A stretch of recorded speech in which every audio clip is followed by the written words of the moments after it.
cuma bapak yang kopi dulu.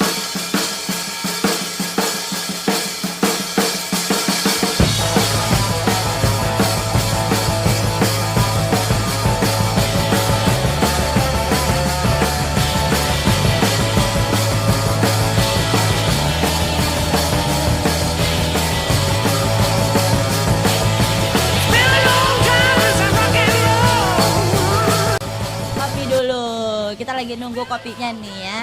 Nunggu kopinya datang. Bapak ngopi, Pak? Ngopi. Ngopi. Biasanya kopi. Masih ada di sana. Asik. Ada lagi nih. Iya. Kita ada cafe latte hot malam ini. Cilongok ada kayak Starbucks di sini. Iya. Zaman sekarang Starbucks ya udah ada kafe-kafe kopi shop lain ya, Pak. Jadi Iya. kayak ya udahlah sama aja. Sama aja. Sama aja. Ya kan kalau biasanya kalau di rumah kan kopi saset ya kan. Jadi sekarang kita ada di Bulus PP di mana menyediakan kopi yang manual brew. Jadi kayak dibikin pakai tangan dulu gitu. Oke, di sini kan kita ada Indie Podcast nih, Pak. Ya. Kita membahas tentang kalau Bapak nih spesialis politik nih. Kan maksudnya ada nih isu-isu yang sudah beredar. Terus kalau saya sendiri, saya pribadi sendiri kan saya bukan seorang seorang yang masuk ke dalam situ ya. Jadi kalau takut saya salah ngomong atau gimana. Nah, dari Bapak lihat nih dari Banyumas aja ya. Apa sih yang lagi ramai nih, isu-isu apa yang lagi lagi terangkat nih di politik itu sendiri? Bisa dijelaskan, Pak? Waduh. Ini mesti kalau pertanyaan seperti ini persiapannya mestinya harus ada seminggu. Aduh, biar nggak blunder ya, Pak. Iya, Kalau blunder kan nanti itu ya masalah ya, Pak. Blunder. Tapi Iya. begini, saya apresiat dulu dengan Indie Banyumas. Yes. Tepuk tangan dulu. Tepuk buat tangan Indie dulu Banyumas. luar biasa. Kumpulan anak muda Iya. membuat media elektronik Iya, Pak. yang progresif. Iya, Ini luar biasa. Sangat luar biasa ya. Ya, banyak sekali media-media elektronik yang bermunculan dan di Banyumas pun banyak. Iya. Tapi saya perhatikan dalam 1-2 hari ini Indie Banyumas lebih menggali situasi Kabupaten Banyumas. Betul. Cenderung sih memang berbicara tentang korupsi, kolusi, Nepotisme gitu ya. Itu saya sangat bangga dengan anak-anak muda yang saya katakan tadi progresif untuk menuju perbaikan Kabupaten Banyumas. Iya, betul sekali. Ini obsesi ini mesti perlu kita appreciate, perlu kita hargai dan perlu kita dorong. Mestinya masyarakat Kabupaten Banyumas harus sadar akan ini dan mendampingi dan mendukung secara keseluruhan. Iya, berarti kayak ini biar masyarakat Banyumas lebih aware nih ya, lebih kayak sadar kalau misalnya pergerakan itu ya emang harus ada untuk supaya kita nggak apatis banget ya, Pak ya. Betul. Iya. Nah, kalau misalnya di ranah Bapak kan selaku yang sudah memahami nih untuk di ranah politik nih, apa sih concern atau kekhawatiran atau isu-isu yang ada nih dari lingkup yang udah ada? Apa sih concern dari Bapak untuk? Saya merujuk ke apa yang sedang didorong, apa yang sedang gerakan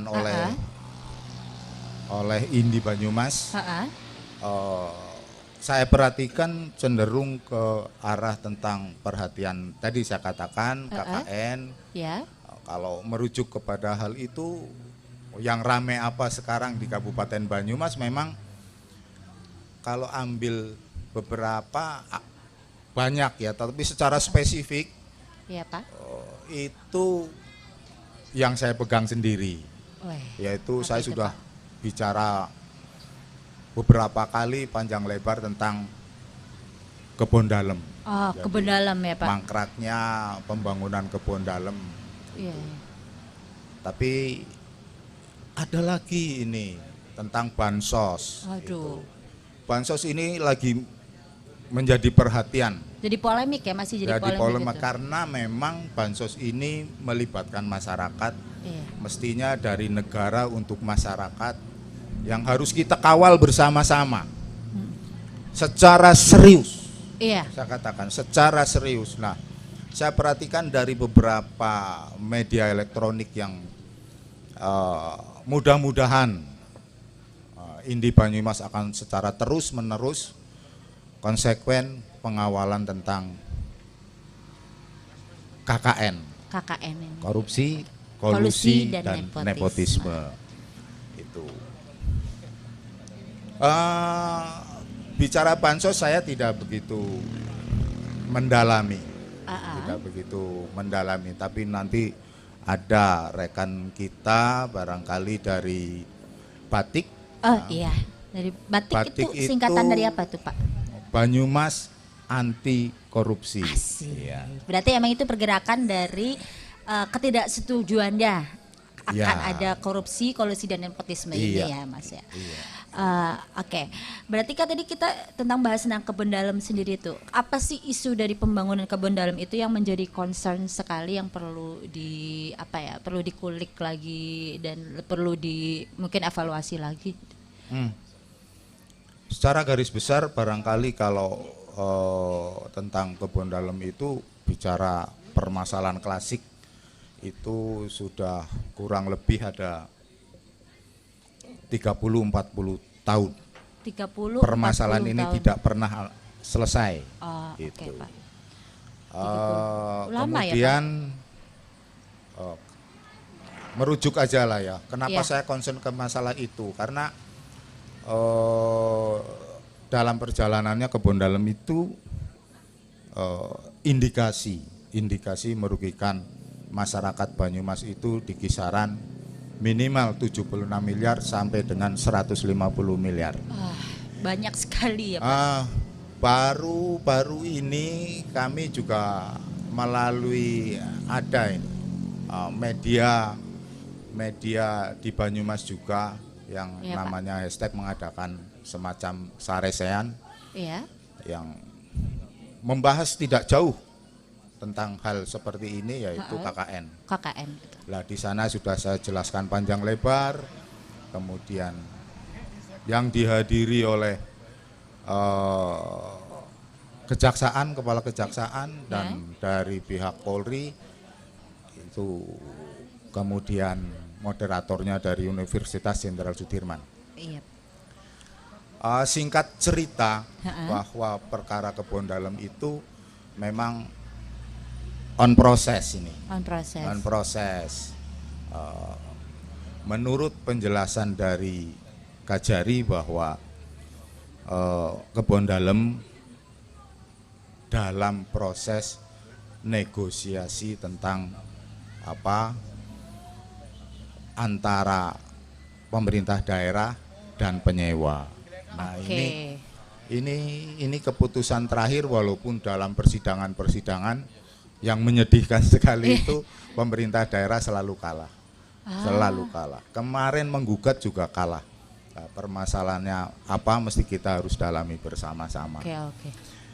Itu saya tidak akan cerita tentang kebun dalam, barangkali di sini 1-2 orang tentang kebun dalam. Kalau saya ceritakan seperti itu, saya akan nanti lebih banyak mau apa. Oh iya. Ya. Apa sih yang mau dilakukan? Ya, pergerakan apa yang mau dilakukan? Kalau kita gitu ya, sudah bergerak, sudah menyatakan seberapa, kalau masyarakat Banyumas tidak ada dukungan, masyarakat tidak bersatu untuk berbicara hal KKN ini, menjadi tidak ada artinya apa-apa. Maka saya berharap di sini hadir, tadi saya katakan ketua Batik Banyumas ya. Banyumas Anti Korupsi. Ya, ini ketuanya juga hadir, bidang hukumnya juga hadir. Mas Anang, barangkali panitia menyiapkan kursi lagi. Oh ya, mungkin bisa disiapkan kursi lagi. Bisa. Nggak apa-apa, Om, pakai headset aja, nggak apa-apa. Oke.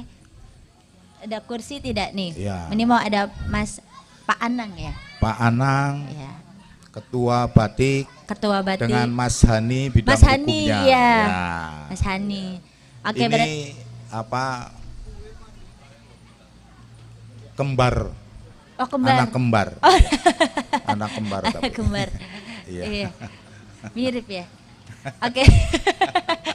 Ya, berarti kan ini sebenarnya masalah tentang mendalam itu emang efek paralel tinggi ya terhadap masyarakat ya Pak ya. Betul, betul. Berarti emang ini sudah concernnya udah lama juga ya. Terus saya SD juga kayaknya udah permasalahan itu ya, saya SD ya. Itu dari malah belum ada. Iya. Saya yakin belum ada. Iya, dari saya tahun masih 24. 80. Wah, saya belum Iya, lahir, Pak. Tahun 80. Saya belum lahir. Ya sampai sekarang. Sampai sekarang.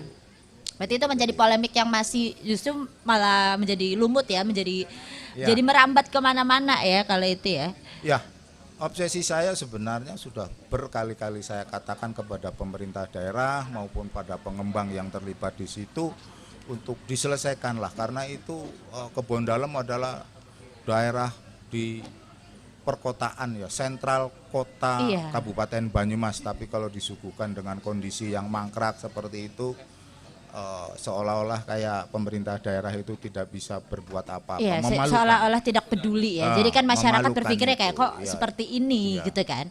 Mungkin banyak juga ya emang kalau saya lihat sih Kebon Dalem masih apa ya, kemarin masih ada ditutup juga ya, belakangnya juga ditutup. Jadi saya nggak terlalu terlalu melihat secara permasalahan apa sih yang ada yang itu. Mungkin kepada Mas Anang dan Mas Hani dipersilahkan ke Iya. depan. Langsung jadi ngobrol. Maaf Om, disuruh ya kan. Oke, silakan. Oke. Langsung Dia, gitu ya Pak. dia mungkin belum terbiasa lihat kamera. Belum terbiasa ya. Gak apa-apa Om. Tapi dia khawatir juga nanti ada flashback ke sana itu, karena Waduh. tahu sendiri enggak Iya. punya rambut itu. Gak punya rambut. Gak apa-apa, nanti juga numbu bentar lagi. Silakan. Nyalain rokok Sini, dulu Mas. Mas Hani. Sini Mas Hani. Sini Mas. Iya, Ada mic satu lagi nggak? wong tua bae sing dijok-jok Ada. nasi kepriwe iki. Nggak apa-apa, nggak apa-apa Pak. Kan ini kan kita, kalau saya muda-muda kan harus belajar. Daripada saya asal ngomong, ya kan harus mencari tahu tentang sesuatu yang lebih valid kayak gitu. Aduh, ini mic-nya satu lagi. Wah, mic-nya emas nih. Bentar, saya geser dulu. Nama Iya, mungkin bisa dipersilahkan nama dan nama Mas Ani. Nah, nanti kan kita udah bahas tentang Kebon Dalem nih. Apa sih yang menjadi polemik sebenarnya nih? Mungkin Mas Ani paham tentang Kebon Dalem ataupun tentang tadi juga diangkat tentang isu bansos juga. Gitu. Kalau saya kan tidak tahu, jadi saya ingin dijelaskan nih secara kebetulan gamblang. beliau basisnya lawyer. Waduh, Mantap, mantap sekali nih. Lawyer yang mantap nih. Silakan Om. Ya, terima kasih Mama saya dan tekapi. Yes. Pak Herman. Ya, sebenarnya kalau bicara polemik Kebon Dalem atau bansos atau yang berita tadi update terbaru adanya laporan beberapa kades tentang dugaan pemerasan oleh oknum dari LSM itu. Kalau kita berbicara soal korupsi atau corruption itu sebenarnya ada 4 hal di sini. Wah, ada 4 hal. Apa aja itu? 4 hal yang menjadi dasar kenapa kemudian sebuah masalah itu bisa disebut sebagai korupsi. Oke, ada 4 base-nya ya, ada base-nya 4 nih. base. Apa aja tuh? Ya, yang pertama itu adalah adanya perbuatan melawan hukum. Melawan hukum. Itu Satu. satu. Terus yang kedua adanya kerugian negara yang ditimbulkan. Kerugian.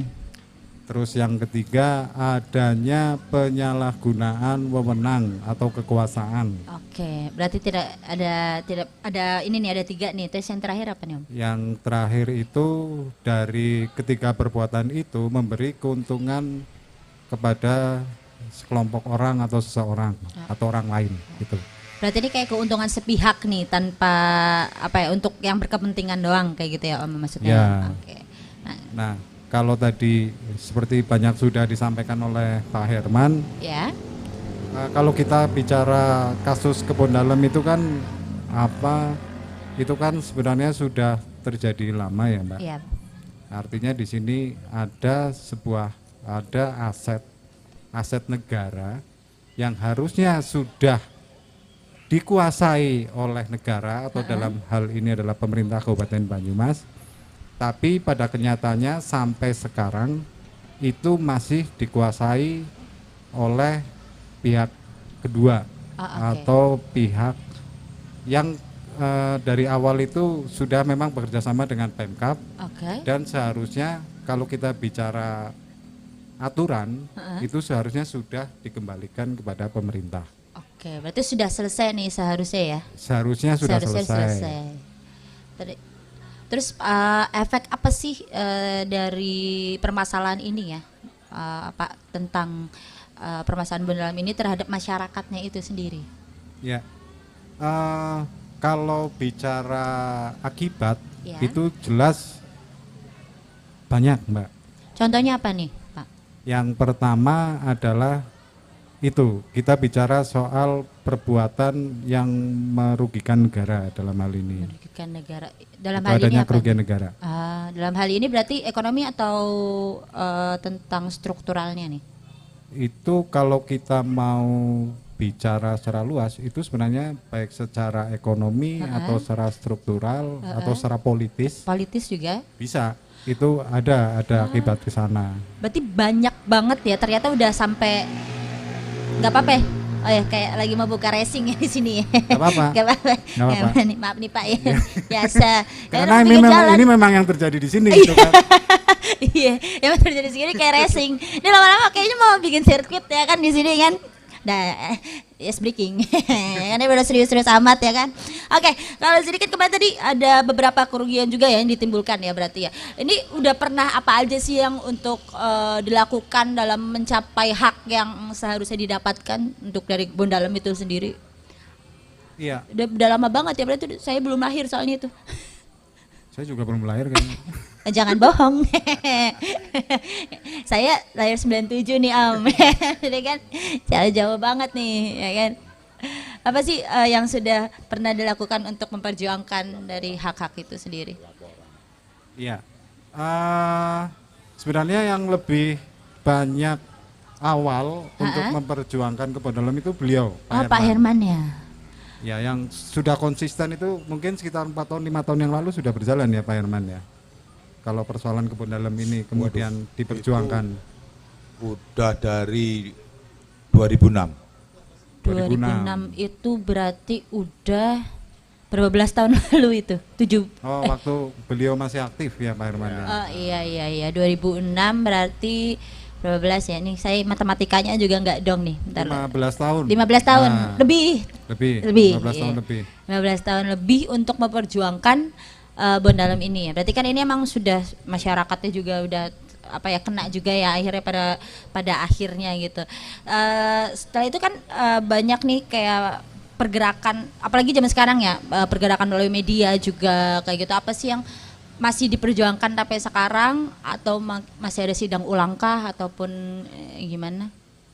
Iya, kalau saya itu kan baru ini saya yang proses saya sama Pak Herman ya, setelah kita jalan sekitar 4 tahun yang lalu ya Mbak ya.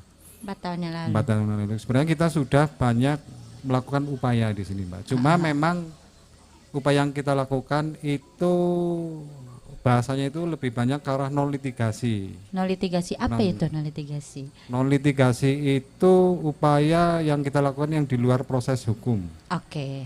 Nah, awal saya kemudian bareng dengan Pak Herman itu kita membuat laporan.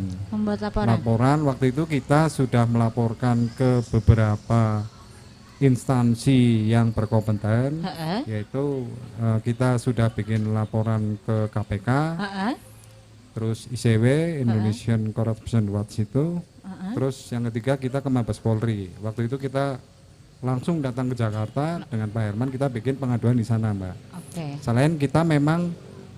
Selain membuat laporan itu, kita juga sudah sebenarnya kita berusaha untuk mengingatkan Pemda lah dalam hal Oke. ini. Berarti udah ada warningnya ya berarti Sudah ya? ada warningnya. Artinya kalau menurut kami, Heeh. saya Pak Herman dan teman-teman yang memang dari awal itu concern untuk memperjuangkan kebun dalam, Heeh. itu lebih banyak ke itikat Pemkab untuk menyelesaikan. Itikat baik dari pemerintah untuk menyelesaikan. Karena memang oke lah kalau kita bicara hukum itu kita akan bicara dari awal. Ketika muncul gugatan, kemudian proses hukum yang berjalan, banding, kasasi, sampai kemudian ada peninjauan kembali kemarin. Tapi kita sebenarnya mengesampingkan itu, Mbak. Oke. Satu, kita melihat dalam persoalan kebun dalam ini ada hal yang lebih krusial di sini sebenarnya. Hal yang lebih krusial. Ya. Apa itu, Pak? Itu adanya, yaitu saya bicara tadi soal korupsi itu, ini sebenarnya ada indikasi korupsi di sini. Ada dugaan korupsi di sini. Itu karena kalau kita mau kupas semuanya, Heeh. itu kita melihat proses yang sudah berjalan itu banyak sekali kejanggalan sebenarnya, Mbak. Kejanggalan itu berawal dari kejanggalan apa sih yang membuat Pak Hani, Pak Herman itu merasa oh ini kayaknya ada sesuatu yang salah nih yang Ya. berjalan itu tuh apa sih?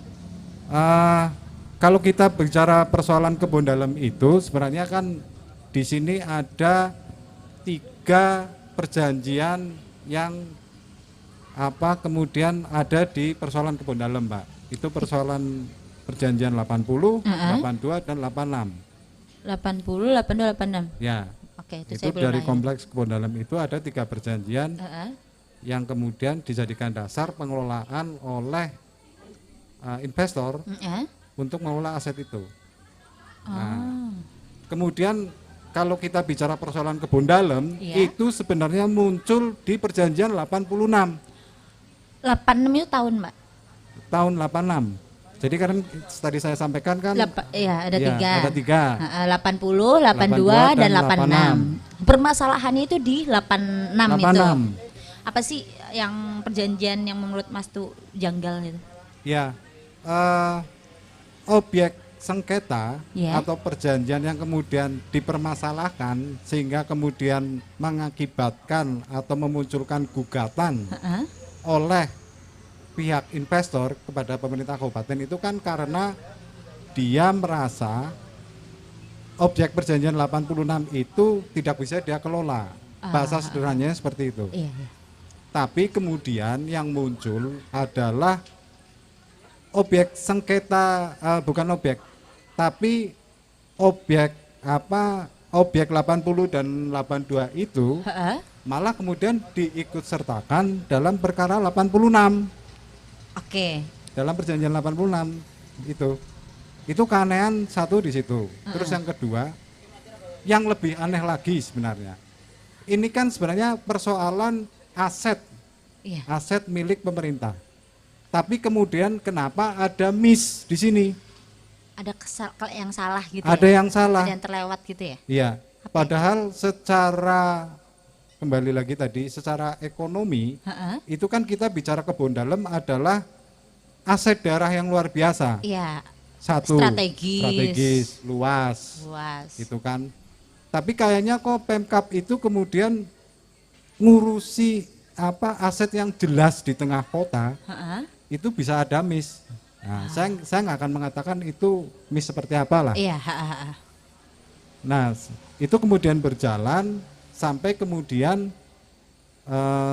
Pak Herman, saya dan teman-teman yang lain kemudian mempersoalkan itu, sehingga kemudian ada perhatian, itu kan? Ada perhatian waktu itu dari BPK ya, Pak Herman ya, ada BPK, melalui untuk memerintahkan itu diukur ulang sebenarnya, Mbak. Diukur tempatnya atau? Ya, luasnya. Luasnya. Oke. Itu sekitar berapa sih Pak kalau kebun dalam itu? Hektaran itu ya? Nah, itu yang kemudian kita kemudian kan hanya bisa mengira-ngira karena sebenarnya yang lebih tahu persis itu kan pemerintah. Iya, benar sih. Pemerintah dan pihak investor yang Iya, sekarang benar. ini masih menguasai di sana. Iya, gitu menguasai kan. tempat itu ya. Tapi kalau bicara kemudian ada perintah untuk mengukur ulang dan itu perintah langsung dari Badan Pemeriksa Keuangan, Heeh. itu jelas mengindikasikan kuat bahwa ada kesalahan objek pengukuran di sana. Oke. Itu. Berarti ada yang menyalahgunakan dari pengukuran itu sendiri ya pada awalnya ya, gitu ya. Jadi gini, ringkasnya itu kalau tadi ada perjanjian 80, 82, 86. Iya. Yang berperkara itu 86. Yang paling berperkara itu ya, yang paling akhir itu Ya ya. memang justru yang ya? berperkara 86. Itu. Yang 80, 82 itu tidak berperkara. Ah. Iya. Tapi dalam keputusannya Hah? itu udah inkrah ini. Kami juga tidak ngutik-ngutik yang sudah inkrah karena itu adalah keputusan hukum. Iya benar. Hah. Enggak. Kita bicaranya yang 80 82 kenapa dimasukkan ke dalam yang berperkara. Yang akhirnya saya katakan tadi ini mengindikasikan kerugian pemerintah daerah itu sampai 76 miliar. 75 miliar dari mana? Iya benar. Kita mengetahui bahwa penyewa-penyewa yang sekarang itu Heeh. sudah membayar itu 1,5 miliar selama 30 tahun. 1,5 miliar Jumlahnya 51. Jadi kalau 1,5 miliar kali 51 itu 76 miliar. Lah itu Sebesar yang itu. kita sayangkan pemerintah daerah kenapa menjadi seperti itu. Yang pasti ini tidak bermasalah yang harus sudah dipegang lagi oleh pemerintah daerah. Oke, Harus karena ini tidak berperkara. yang Tidak 80 berperkara. 82 itu tidak berperkara Tidak sama sekali. berperkara. Itu. Jadi masalah keputusan kemudian pemerintah daerah didenda 45 miliar, kemudian negosiasi membayar 22 miliar, kami sudah nggak mikir itu. Oke. Karena ini sudah keputusan inkrah ini. Itu Kita sudah tidak hormati diganggu-gugat. keputusan ini. Lah yang kita gugat ini kepada pemerintah daerah itu ya bukan gugat, somasi lah ya. Iya. Kenapa ini terbawa ke sana? Padahal ini kalau sudah diterima lagi oleh pemerintah daerah, ini kan sudah 30 tahun. Iya, sudah selama itu ya. 2014 selesai yang 80, 2016 selesai Yang 82. Ini mestinya langsung sudah dipegang oleh pemerintah daerah. Kalau mau disewakan lagi 1,5 miliar kali 51, 76 miliar ini kan menjadi PA di pemerintah daerah. Iya, benar. Makanya saya katakan ini rugi. Itu berarti sudah menyangkut kerugian ya. Ya, paham ya sampai di Paham, situ ya. paham Nah, saya. kira-kira seperti itu. Saya paham. Jadi saya memang tidak putus-putusnya saya terus gitu. Ini saya nggak berpikir ini yang 8. Yang tidak terlalu concern ya di situ Silahkan. ya. Itu loh ya karena ini sudah menjadi keputusan. Ha. Itu. Berarti yang permasalahan ini dari 8 mulai dari 86 ini ya. Iya, iya. Nah, kalau misalnya penyewa dari 86 ini kemarin sempat ada trouble nggak Pak?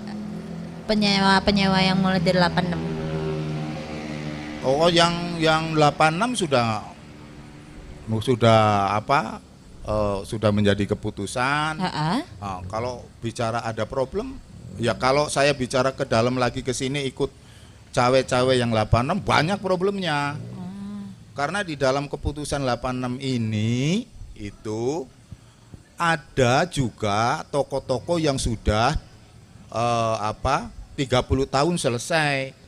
Oke, berarti Ya. ada toko-toko yang sudah tidak di situ ya, berarti Iya, di situ ya. Itu yang menjadi itu. permasalahan ya. Lah, perkaranya itu adalah yang di Gedung Mangkrak. Tapi sudah ada yang sudah jadi selama 30 tahun. Itu tadi saya katakan lebih dari 76 miliar. Iya. Karena di sini juga ada toko-toko yang sudah 30 tahun. Sudah lama ya sudah juga ya? jadi, sudah berjalan. Pernah lihat toko makroekonomi atau Udah, dulu itu? pernah. Nah, Iya, iya. itu juga sudah 30 tahun. Ya itu udah pindah juga kan itu kan ya. Permasalahannya itu kenapa itu ya dalam keputusan itu si penyewa itu kan menghitung pengeluaran terus pengeluaran. Itu kan ya yang sejumlah menjadi 45 miliar. Nah, tetapi dalam amar putusan itu si penyewa, si pengontrak itu tidak pernah tidak pernah menghitung toko-toko yang sudah jadi, yang sudah menjadi income. Oke. Ya, makanya kalau itu di situ juga ada 50 toko atau 30 toko, kali saja. Ya 1,5 miliar kali 30, iya. udah berapa? Iya, udah lebih dari 60 itu. Pernah lihat toko Metro? Iya pernah Itu sudah belanja juga di ya, situ waktu SMP dulu. Sudah 30 tahun. Udah 30. Iya udah, dan itu sempat udah pindah juga. Maksud saya, kalau toh dia mengatakan punya kerugian 45 miliar, itu dipotong dong pemasukan toko yang sudah jadi yang sudah 30 tahun. Ini yang jadi puyeng kita semua. Kenapa kok pemerintah daerah acuh gitu loh. Jadi enggak konsen. Kalau dulu dalam persidangan dan sebagainya, kenapa itu tidak diungkapkan? Putus dalam perjalanan loh ya. Dalam perjalanan dia mengeluarkan, saya keluar sekian. Oh, kalau saya jadi pengacara, loh kenapa ini enggak dihitung untuk pengurangan? Iya, benar. Ya kan? Kalau misalnya kita ada input kan harus ada output. Iya, jadi kan? kalau bicara rugi itu adalah pemasukan dikurangi pengeluaran. Iya, benar. Lah, ini toko-toko yang lama yang sudah 30 tahun di perjanjian 86 itu juga sudah disewakan selama 30 tahun, tidak dijadikan pengurangan kerugian si penyewa. Ini masalah ada apa gitu. Itu pun saya dengan Pak Ani, udahlah wong ini sudah putus ya. Tapi sebenarnya kalau mengatakan masih rugi, sangat rugi. Barangkali dia menuntut 22 miliar, saya yakin dengan kalau dihitung pemasukan yang ada di perjanjian 86 itu, pemerintah daerah masih dapat uang. Iya sih benar ya. Berarti kayak kerugiannya juga ini nggak kecil lah, juga kita makanya lah jangan bicara yang itu karena itu sudah menjadi keputusan. Kita bicara ini aja, aset negara atau pemerintah yang tidak berperkara. Iya gitu. benar. Berarti emang ini perkaranya kayaknya seperti ini ya, kayaknya mudah sekali. Iya, tapi tetap kalau misalnya kayak gitu kan yang mempertanggungjawabkan di si penyewa itu kan berarti emang kurang dalam memperhatikan tidak mempunyai hal yang kuat juga sih menurut saya kalau untuk hal itu ya, dalam kerugian ataupun dalam keuntungan mereka, karena kan tidak ada transparansi di situ kan. Karena kita nggak paham akhirnya di situ. Kalau melihat seperti itu kemudian saya ngomong kasar kepada pemerintah daerah, saya agak tidak etis lah kepada penguasa yang seperti itu kan. Ya karena hal-hal seperti itu bukan saya tidak menghormati, saya sangat hormat. Justru ini untuk kepentingan bersama berarti ya. Itu. Oke, berarti karena permasalahan ini karena sangat-sangat kompleks ya. Jadi nggak cuma satu titik yang menjadi concern, tapi banyak titik nih lama-lama merembet juga ya, Om ya. Nah, mungkin cukup segitu kali ya untuk nanti permasalahan tentang kebun dalam ataupun itu tentang bansos kita bakalan kulik lagi di podcast selanjutnya. Pak Herman siapkan? Oh iya, tapi siapkan, ya. Barangkali ada yang mendengarkan di sini. Iya, silakan Om. Mungkin ada yang mau disampaikan? Apakah yang mendengarkan ini sepakat dengan pergerakan kita, terus mendukung pergerakan kita atau tidak? Karena saya sudah berkali-kali berbicara ini, mengajak masyarakat Kabupaten Banyumas untuk ikut memperhatikan ini. Iya, saya sih sepakat Om, karena kan ini kan termasuk kerugian juga yang seharusnya itu dana bisa dialokasikan untuk hal lain yang lebih memanusiakan, justru malah untuk pribadi kan jadi sedikit gitu dalam perhitungannya ya Om ya. Iya. Kalau saya lihat ya. Terima kasih sekali saya diberi kesempatan podcast di sini di Indi Banyumas. Kemudian saya terima kasih sekali kepada Batik yang concern dengan KKN di Kabupaten Banyumas, mau bersama-sama dengan kita, bersama-sama Indi Banyumas. Semoga cita-cita kita ini bisa menghasilkan sesuai harapan masyarakat Kabupaten Banyumas. Yang Oke. terakhir, salam sehat ya Salam sehat. untuk kita semua. Wassalamualaikum warahmatullahi wabarakatuh. Waalaikumsalam. Mungkin Pak Hani mau ada tambahan untuk longnya nih, kayak mikirnya long. Yang terakhir nih, apa yang disampaikan? Jadi saya ingin ada terutama dari teman-teman media ya. Yap. Karena sebenarnya kalau kita bicara pergerakan, kita bicara perjuangan, kita bicara keinginan untuk membuat semuanya lebih baik. Iya. Dalam hal ini adalah media sebenarnya. Salah satu ujung tombak. Artinya saya sebenarnya ingin mengajak teman-teman media semua, selain teman-teman Indi lah, Iya, siap. untuk bisa kemudian membantu kita, membantu perjuangan kita untuk tujuan kita, artinya supaya Banyumas itu bersih dari KKN, Iya, korupsi. benar. Dan kepada teman-teman lain sebenarnya yang punya komitmen, punya tujuan, punya Ya. keinginan, artinya ayo sebenarnya kalau kita cuma bicara batik atau Pak Herman atau yang lain, itu menurut saya masih butuh Iya. support dari yang lain. Masih butuh orang-orang yang membantu juga ya. Betul, sekali. betul. Berarti emang kita demi tujuan yang lebih baik, anti KKN ya, Banyumas Nah. anti korupsi ya kan, Banyumas anti hal-hal yang merugikan masyarakat juga Ya. kan. Mungkin nanti bisa nih saling support ya kan. Ya, Oke, berarti emang butuh Seperti media itu, juga. Mbak. Nanti kan media kan salah satu ujung tombak yang merupakan persuasif paling mudah kalau Betul. untuk zaman sekarang ya. Ya. Jadi mungkin ada orang media nih selain Indi Banyumas, mungkin nanti di sini juga bisa membantu ya kan pada saat ya itu. kita sangat berharap itu Mbak. Ya. Selain Indi ada teman media yang lain yang kemudian bisa support pergerakan kita ke depan. Oke, luar biasa. Tepuk tangan dulu dong untuk Pak Herman dan juga Pak Hani. Oke, terima kasih Pak Herman. Terima kasih. Terima kasih. Oh my god, aku hari ini mendapatkan banyak ilmu dan banyak knowledge juga nih